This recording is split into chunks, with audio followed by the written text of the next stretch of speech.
Welcome to waves media Telugu. రైతే రాజుగా చూడాలన్నదే రాష్ట్రంలోని ఎన్డీఏ ప్రభుత్వం లక్ష్యమన్నారు వినుకొండ ఎమ్మెల్యే చీఫ్ విప్ జీవి ఆంజనేయులు. రైతన్న మీకోసం కార్యక్రమం చేపట్టామని, తాము వ్యవసాయ, ఉద్యాన, పశుసంవర్ధ అధికారులు రైతుల వద్దకే వెళ్లి సూచనలు, సలహాలు అందిస్తున్నట్లు చెప్పారు. వైకాపా 5 ఏళ్ల పాలనలో పూర్తిగా దగాపడిన అన్నదాతలకు అన్ని విధాల అండగా నిలిచేందుకు ఇలాంటి మరెన్నో కార్యక్రమాలు చేపడతామన్నారు. నూజెండ్ల మండలం తాళాలపల్లిలో నిర్వహించిన రైతన్న మీకోసం కార్యక్రమంలో ప్రభుత్వ చీఫ్ విప్ వినుకొండ ఎమ్మెల్యే జీవి ఆంజనేయులు పాల్గొన్నారు. మిరప పొలాలను సందర్శించి రైతులతో మాట్లాడారు. మిరప సాగులో ఎదుర్కొంటున్న సమస్యలు, ప్రస్తుత పంట పరిస్థితులు, ప్రభుత్వం నుంచి ఆశిస్తున్న సహాయం తదితర అంశాలపై రైతులతో అడిగి తెలుసుకున్నారు.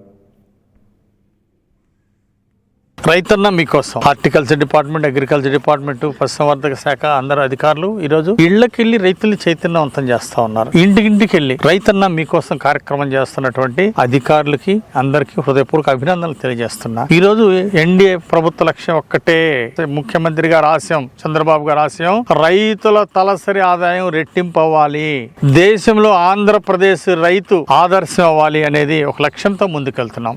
రైతు ప్రగతే, రైతు ఆర్థిక ప్రగతి, రాష్ట్ర ఆర్థిక ప్రగతి, అన్ని రాష్ట్రాల ఆర్థిక ప్రగతి, దేశ ఆర్థిక ప్రగతి. అందువలన రైతు ఆర్థిక ప్రగతి సాధిస్తే రాష్ట్రం ఆర్థిక ప్రగతి సాధిస్తుంది. అది ఈరోజు ముఖ్యమంత్రి చంద్రబాబు గారు నమ్మిన సిద్ధాంతం. రైతు కష్టాలు తెలిసిన వ్యక్తి, రైతు బిడ్డ మనకి ముఖ్యమంత్రి కావటం ఈరోజు రాష్ట్ర ప్రజల అదృష్టం. మట్టి వాసన తెలిసినటువంటి వ్యక్తి ఈరోజు ముఖ్యమంత్రి కావటం రాష్ట్ర రైతాంగం చేసుకున్న అదృష్టం. అందుకే ఈరోజు డ్రిప్ ఇరిగేషన్ 90% సబ్సిడీ ఇచ్చి రైతులను ప్రోత్సహిస్తున్నాం.